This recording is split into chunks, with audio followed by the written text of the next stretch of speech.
Demon emperor के पिछले episode में हम लोगों ने देखा था कि अब बैटल की जगह पर एम्परर भी आ जाता है और उसके साथ ही हमने ये भी देखा था कि मिस लू एम्परर को किस करती है।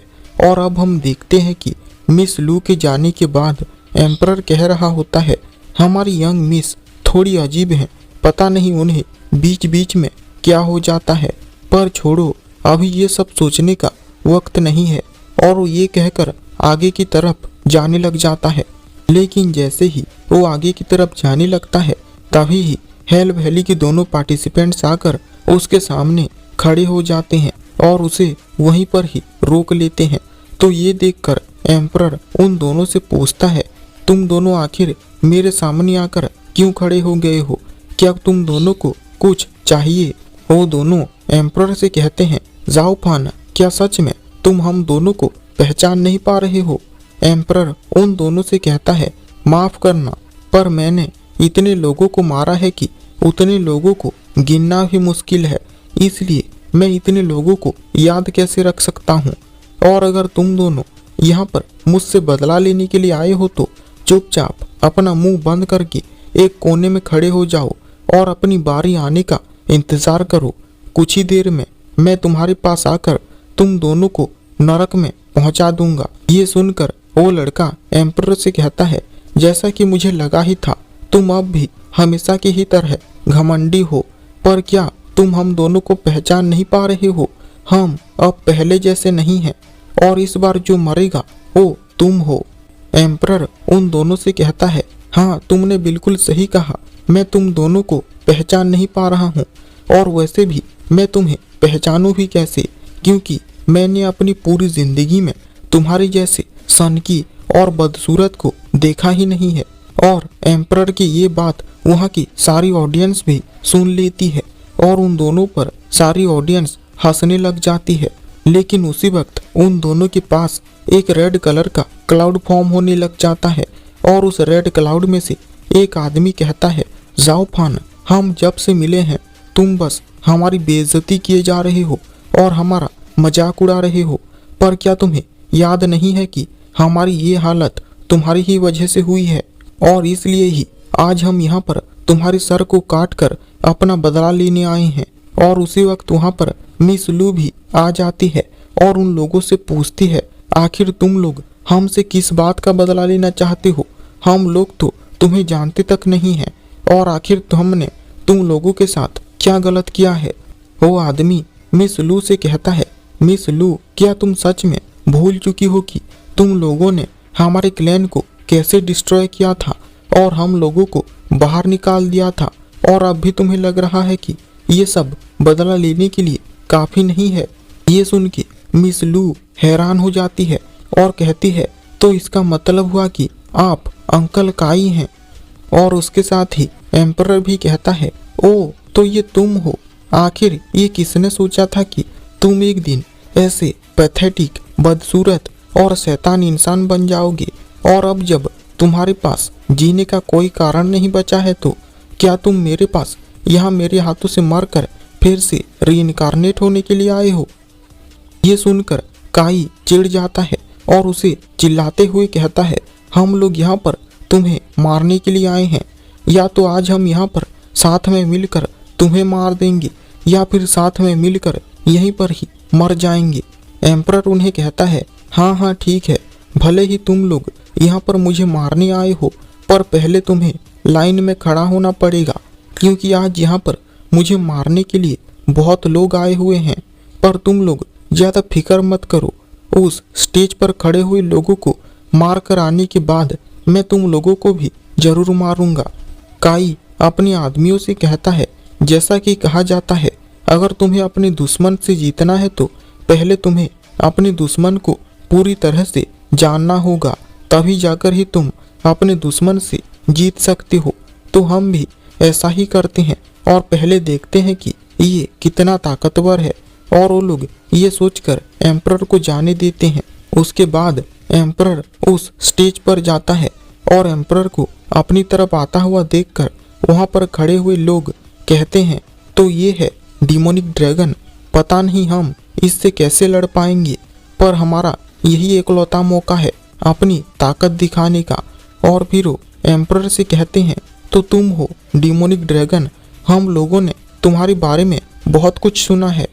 लेकिन एम्परर उन लोगों को रोक देता है और कहता है, ये बात तो पक्की है कि मेरा लूक लैन फाइनल बैटल में जरूर एंटर करेगा, लेकिन फाइनल बैटल में एंटर करने से पहले बेकार में ही बहुत झंझट करना पड़ता है, इसलिए ये मैं नहीं चाहता हूँ। और मैं चाहता हूँ कि यहाँ पर जितने भी सारे क्लैन्स हैं, वो चाहे एक थर्ड रेट क्लैन ही क्यों ना हो या फिर वो एक फर्स्ट रेट क्लैन हो, मैं चाहता हूँ कि वो सारे ही लोग मिलकर मुझ पर एक साथ ही अटैक करें और सारे लोग मिलकर एक साथ ही मुझसे लड़ें, ताकि हम विनर को एक ही बैटल में डिसाइड कर लें। और अगर मैं हारा तो मैं और मेरा क्लैन यहाँ से चला जाएगा, पर अगर मैं जीता तो हमारा क्लैन सीधे ही फाइनल बैटल में पहुंचकर 7 फैमिलीज से फाइट करेगा। उसके बाद अकेले ही सारे क्लैन से लड़ने की बात सुनकर वहाँ के सारे ही लोग बहुत शौक हो जाते हैं। और उसके साथ ही होंग पू भी कह रहा होता है, ये अकेले ही अपने दम पर सारे क्लैन से लड़ने की बात कर रहा है, ये तो कुछ ज़्यादा ही अहंकारी है। तो लैंग उसे कहता है, पर जहाँ तक मैं जाओ फान को जानता हूँ वो बहुत ही चालाक है, इसलिए उसने इस बारे में जरूर ही कुछ सोच रखा होगा। उसके बाद रेफरी भी आकर एम्परर से कहता है, ऐसा करना रूल्स के खिलाफ है। तो एम्परर उसे कहता है, यहाँ पर रूल्स जरूरी नहीं है, यहाँ पर बस एक ही चीज़ जरूरी है और वो है ताकत। और ये बिल्कुल ही एक परफेक्ट टाइम है 7 हाउसेस को दिखाने का कि आखिर वो किसके खिलाफ लड़ रहे हैं। ये सुनकर जियान भी मुस्कुराने लग जाता है और कहता है, मैं ये डिक्लेयर करता हूँ कि जो भी जाओ फान का सर काट कर लाकर मुझे देगा वो तुरंत ही रीजेंट स्टेट का वेसल बन जाएगा। और ये सुनने के बाद सारे ही लोग लालच में आकर बिना कुछ सोचे समझे एम्परर से लड़ने के लिए तैयार हो जाते हैं।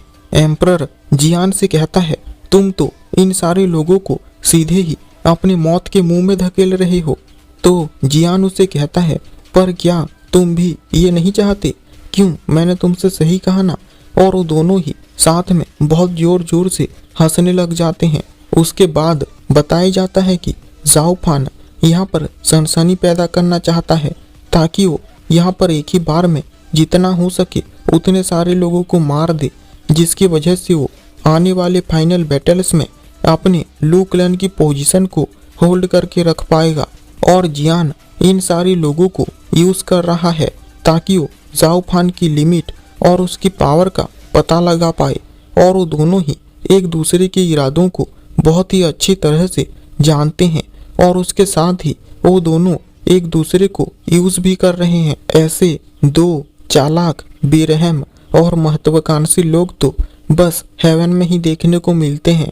ये दुनिया उन लोगों के लिए काफ़ी छोटी है, इसलिए उन लोगों को अपने बीच की ये लड़ाई को यहीं पर ही और अभी ही ख़त्म करना पड़ेगा, वरना ये दुनिया उन दोनों की वजह से इतनी ज़्यादा किओस में चली जाएगी कि उन दोनों के हाथों इस दुनिया के 2 टुकड़े हो जाएंगे और ये दुनिया जलकर राख बन जाएगी। और अब दोनों के बीच की लड़ाई को कोई भी या फिर किसी भी हालत में रोका नहीं जा सकता है। और अब बस यही देखना बचा है कि आखिर उन दोनों में से आखिरी हंसी किसकी होगी। उसके बाद आखिर में रेफरी भी थक हार कर कहता है, अगर तुम लोगों को मेरी बात सुननी नहीं है तो ठीक है, मरो।